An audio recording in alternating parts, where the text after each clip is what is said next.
한적한 마을에 경찰 특공대가 출동합니다. 그들이 찾는 것은 바로 어린 소년. 묻지도 따지지도 않고 소년을 끌고 갑니다. He's a good kid.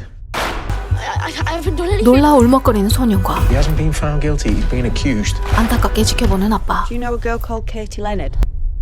Is she dead then? 살인사건의 용의자로 지목된 것인데요. What have you done? 이 작품이 과연 어린 소년이 범인일지 아닐지를 맞춰야 하는 단순한 추리물일까요? 뭐 그것도 충격적인 요소이긴 합니다만 이 드라마가 우리에게 이야기하는 것은 생각보다 훨씬 깊고 무겁습니다. 우리가 살고 있는 이 사회의 가장 어두운 거울이기 때문이죠. Banged by a girl, you saucy. 하지만 반드시 직면하고 풀어가야 할 숙제이기도 합니다. 소년의 시간은 2025년 3월 넷플릭스를 통해 전 세계에 공개된 영국 드라마로 2025년 상반기 작품 순위에서 1위를 거머쥔 드라마입니다. 총 4개의 에피소드로 구성된 이 시리즈는 한 살인사건을 중심으로 펼쳐지는데요. 각 화마다 시선이 달라집니다. 1화에선 사건 직후 주인공 소년 제이미가 경찰에 체포되며 시작됩니다. 그는 친구였던 케이티를 살해한 혐의를 받지만 소년은 끝까지 난 그런 적 없다고 주장하죠.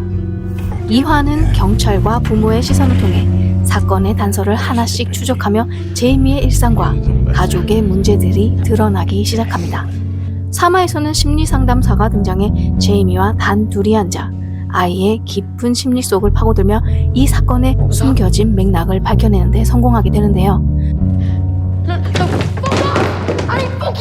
그리고 마지막 4화에서는 이렇게 사건의 전모가 밝혀진 가운데 시청자들이 마지막에 받을 충격적인 진실이 모두 쏟아지며 드라마는 막을 내립니다. 소년의 시간이 특별한 이유는 이 작품이 단지 한 아이의 범죄를 묘사하는 것이 아니라 그 뒤에 있는 현대사회의 구조적 병리를 찢어 보여주기 때문인데요. 이 작품은 범인이 누구인가 보다 왜 그런 일이 벌어졌는가를 파헤치는 작품입니다. 제이미를 포함해 특정한 선과 악이 없으며 등장인물 모두가 그들에게 주어진 사회적 환경에 맞춰 살아온 결과를 가져올 뿐이었죠. 따라서 우리 모두 중 누군가가 이런 환경 속에서 남들보다 조금 더 극단적인 영향을 받았다면 누구나 피해자도 가해자도 될 수 있다는 사실을 살인이라는 가장 극단적인 형태로 우리에게 보여주고 있는 것이었습니다. 자식과의 대화가 점점 줄어드는 가정의 민낯은 방치와 회피라는 표현 대신 존중과 이해라는 단어로 포장돼 학교 후 방에 들어가 있는 자식들의 물리적인 안전만을 확인한 부모들이 자신의 방 안에서 이루어지는 끔찍한 그들만의 사회에서 정서적으로 파괴되어 가고 있는 자식들을 전혀 알아채지 못한 것을 꼬집어 보여주는데요. 경찰 또한 제이미의 학교로 가서 사건 조사를 하던 중 자신의 아들이 왕따를 당하고 있다는 사실을 처음으로 알게 됩니다. 부모들은 안과 밖에서 모두 완벽할 수는 없습니다. 하지만 바깥일에 훨씬 많은 비중을 두고 사는 것도 사실이죠.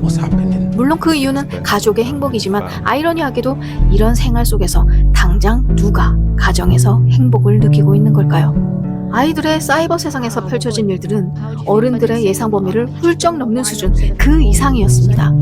사이버 불링이 아무렇지도 않게 놀이처럼 행해지고 있었던 것. 수많은 금지 단어, 금지 영상 따윈 태생이 사이버 세상인 이들에겐 아무런 통제도 될 수 없었죠. 그들은 또 다른 이모티콘과 새로운 신조어를 만들어 그들의 문화에 더 큰 벽을 쌓을 뿐입니다. 실제로 경찰이 아이들의 SNS를 확인해보지만 그 내용이 사이버 불링이란 걸 인지조차 하지 못하는 걸 볼 수 있죠. 아이들 세계에서 고착화돼버린 여성 혐오와 남성 우월주의가 불러온 그릇된 신념은 점점 케이티와 제이미의 비극으로 이어지는데 케이티도 사이버 불링의 피해자이자 제이미에게 인셀이라고 칭한 가해자이기도 하죠. 인셀이란 이성을 안 만난다는 자발적 독신이 아니라 이성을 못 만나는 비자발적 독신, 그러니까 즉 이성적인 매력이 전혀 없는 존재를 의미하는데요. 결국 이에 격분한 제이미가 케이티에게 폭력적 성향을 드러내므로 힘까지 갖춘 남성이 어차피 더 우월하다는 것을 증명하고자 한 것이죠. 사실 제이미는 남자들 사이에선 내세울 것이 없어 스스로 외모까지 비하하는 지경에 이르른 상태였습니다.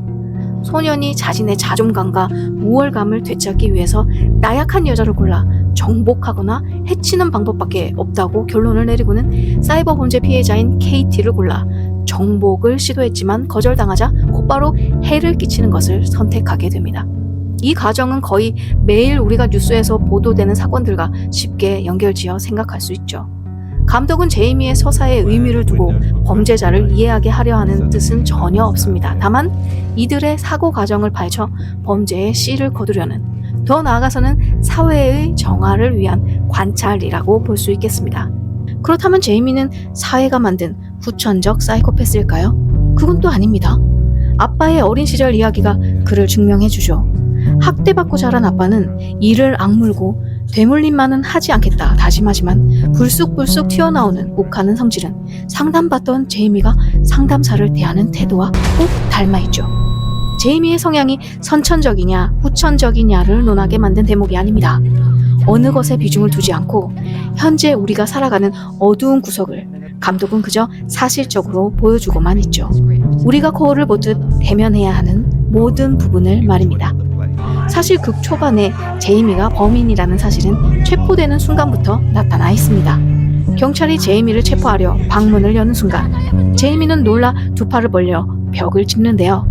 이때 오른손에 닿은 찢어진 벽지 모양은 칼 모양을 하고 있고 나중에 이 칼 모양의 찢어진 벽지는 믿는 도끼에 발등이 찍히듯 제이미를 끝까지 믿고 싶었던 아버지가 제이미가 범인임을 인정할 수밖에 없게 되어 오열하는 장면에서 아버지의 등에 칼을 꽂는 형상으로 표현되기도 하죠. 하지만 아버지는 제이미를 탓하지 않습니다. 그저 자신을 탓할 뿐이었죠. 소년의 시간이 더 큰 몰입감을 주는 이유는 바로 그 연출 방식 때문인데요. 이 드라마는 각 에피소드가 원테이크로 촬영되었습니다. 즉, 한 번의 롱테이크로 전체 이야기를 끌고 가죠. 특히 3화에서 상담사가 제이미를 대면하는 장면. 둘의 그 긴 대화 속에서 느껴지는 감정은 마치 관객이 한 공간 안에 함께 있는 듯한 압박감마저 줍니다.